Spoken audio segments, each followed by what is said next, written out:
Assalamualaikum warahmatullahi wabarakatuh. Perkenalkan, nama saya Panduha dari kelas 2E Penjas 2019, NPM 2191,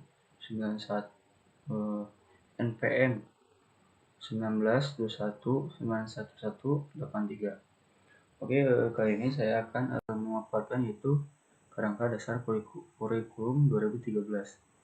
Nah, sini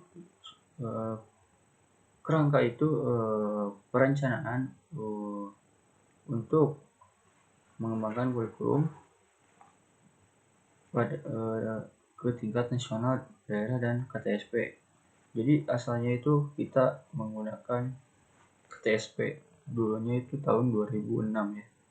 Dan pada tahun 2013 kita memakai kurikulum 2013 yang terbaru. Nah, dan tahun 2018 juga ada yang berubah lagi menjadi kurikulum 2018.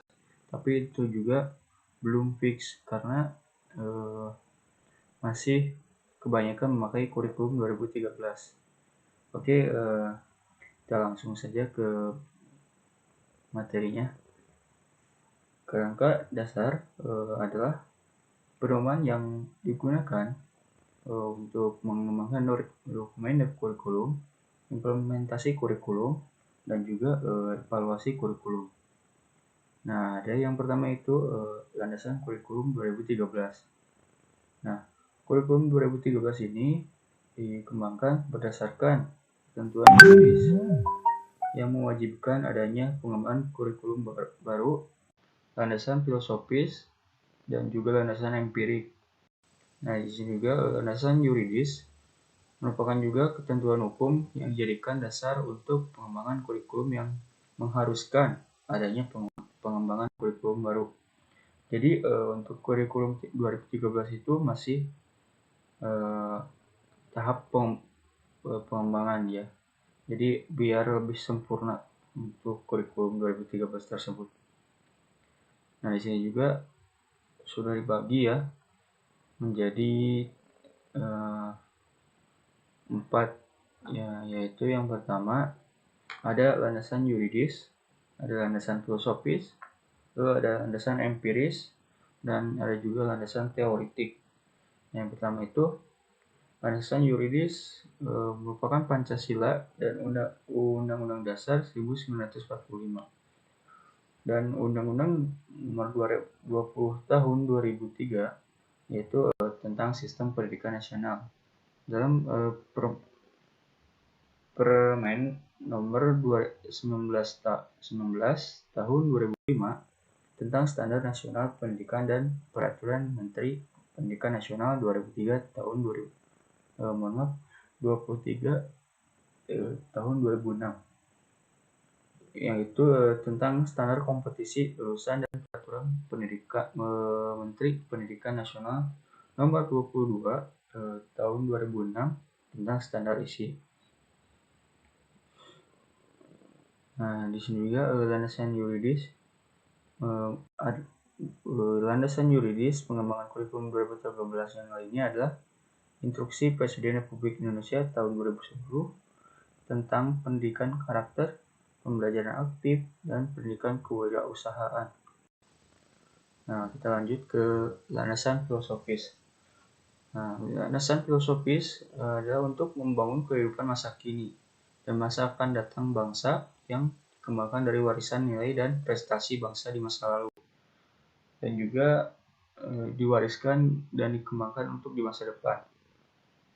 Nah, warisan tersebut dan prestasi bangsa di masa lampau akan memberikan dasar bagi kehidupan bangsa dan individu, dan juga mempunyai modal untuk digunakan dan dikembangkan untuk membangun kualitas kehidupan bangsa dan individu. Nah, dan ada tiga dimensi kehidupan tersebut untuk menempatkan peserta didik dalam lingkungan sosial budaya, dan juga mengembangkan kehidupan individu peserta didik sebagai warga negara yang tidak kehilangan kepribadian, dan juga kualitas untuk kehidupan masa kini yang lebih baik, dan juga membangun kehidupan masa depan yang lebih baik lagi. Nah, selanjutnya ada landasan empiris. Nah, di sini juga ada perekonomian yang terus tumbuh dibayang-bayangi resesi dunia. Nah, pertumbuhan Indonesia dari 2005 sampai 2008 yang berturut-turut yaitu ada 5,7%, 5,5%, 6,3%, dan 6,4%. Dan itu juga dalam grafiknya menurun tapi naik drastis ya. Nah, selanjutnya itu momentum pertumbuhan ini, ekonomi ini harus dijaga dan ditingkatkan. Mengapa? Generasi muda tersebut harus tangguh, kreatif, ulet, dan jujur dan mandiri. Nah, yang selanjutnya ada landasan teoritik. Kurikulum 2013 juga dikembangkan atas dasar teori pendidikan berdasarkan standar. Teori kurikulum berbasis kompetisi. Nah, pendidikan berdasarkan standar adalah pendidikan yang menetapkan standar nasional sebagai kualitas minimal warga negara untuk jenjang pendidikan. Nah, jenjang tersebut yang dapat kompetisi lulusan yaitu ada SD, SMP, SMA, dan SMK. Nah, di sini juga ada kompetisi adalah kemampuan untuk seorang bersikap, menggunakan pengetahuan dan keterampilan untuk melaksanakan suatu tugas di sekolah, masyarakat, dan lingkungan yang dimana untuk berinteraksi ya. Selanjutnya ada karakteristik kurikulum 2013. Nah, karakteristik kurikulum 2013 adalah kurikulum berbasis kompetisi. Kurikulum berbasis kompetisi adalah outcomes-based kurikulum. Jadi berbasis kompetisi ya.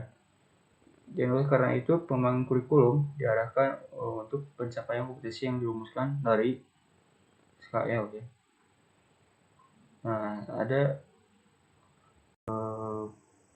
rancangan untuk kompetisi untuk kurikulum 2013 sebagai berikut. Nah, yang pertama itu ada isi atau konten kurikulum yang yaitu kompetisi dinyatakan dalam bentuk kompetisi inti, kelas, dan dirinci lebih lanjut dalam kompetisi dasar atau mata pelajaran. Nah, ada kompetisi inti atau disingkat KI merupakan gambaran secara kategorial mengenai kompetisi dalam aspek sikap, pengetahuan, dan keterampilan atau kognitif dan psikomotor. Yang harus dipelajari mungkin peserta didik untuk suatu jenjang sekolah, kelas, dan mata pelajaran. Nah, yang selanjutnya, kompetisi dasar merupakan kompetisi yang dipelajari oleh peserta didik untuk tema SD dan untuk mata pelajaran kelas tertentu itu ada SMP, SMA, dan SMK.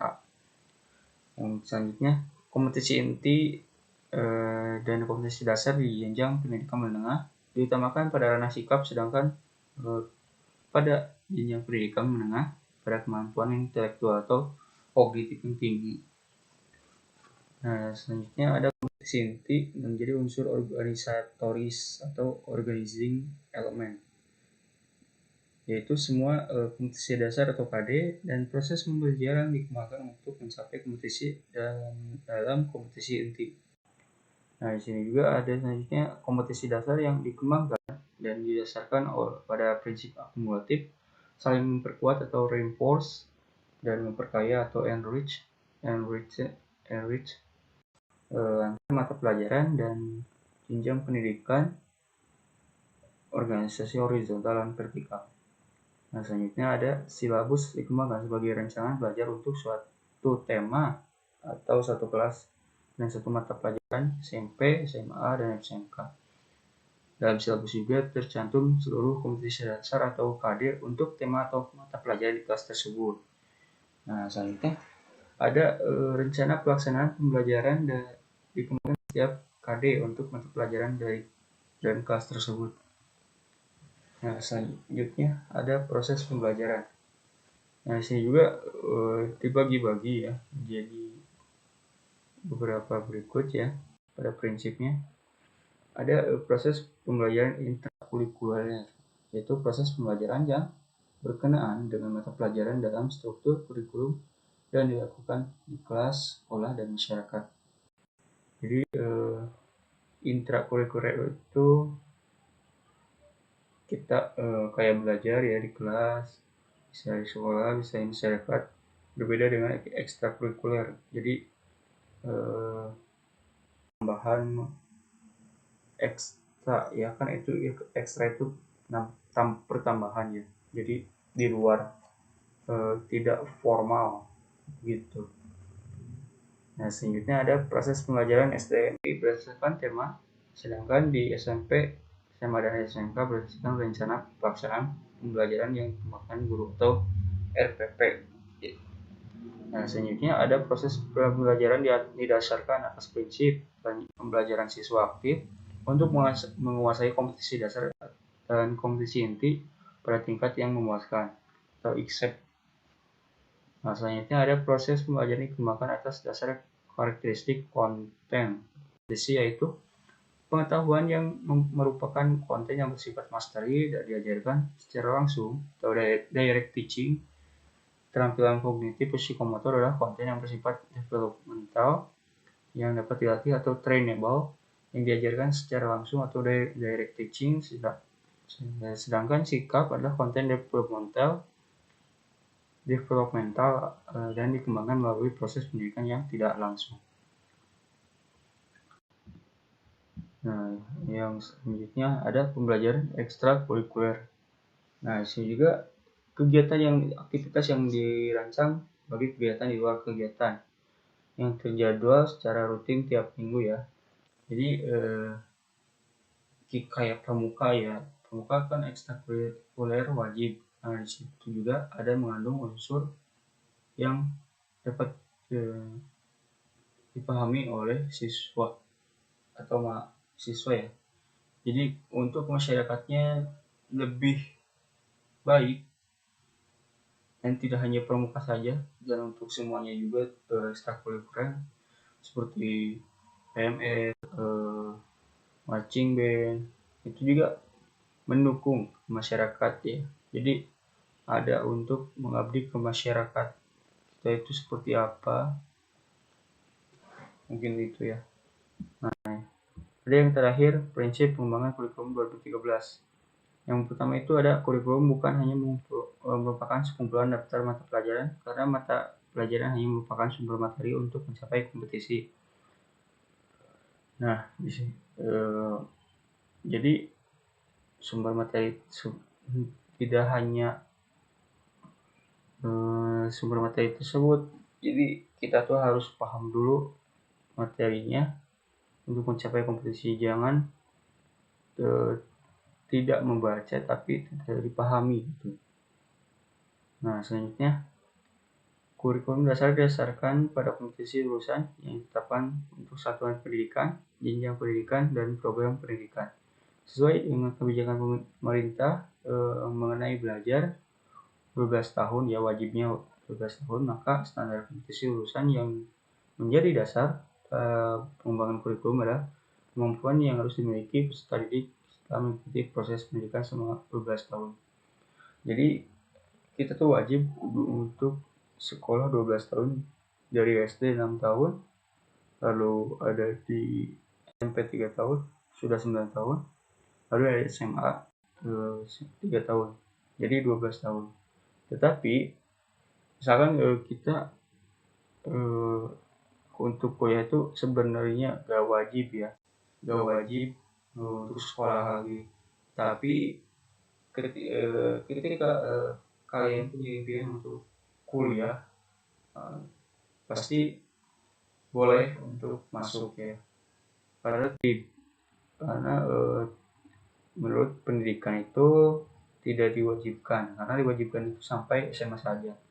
Tapi untuk yang kuliah itu ya, saya sekarang mungkin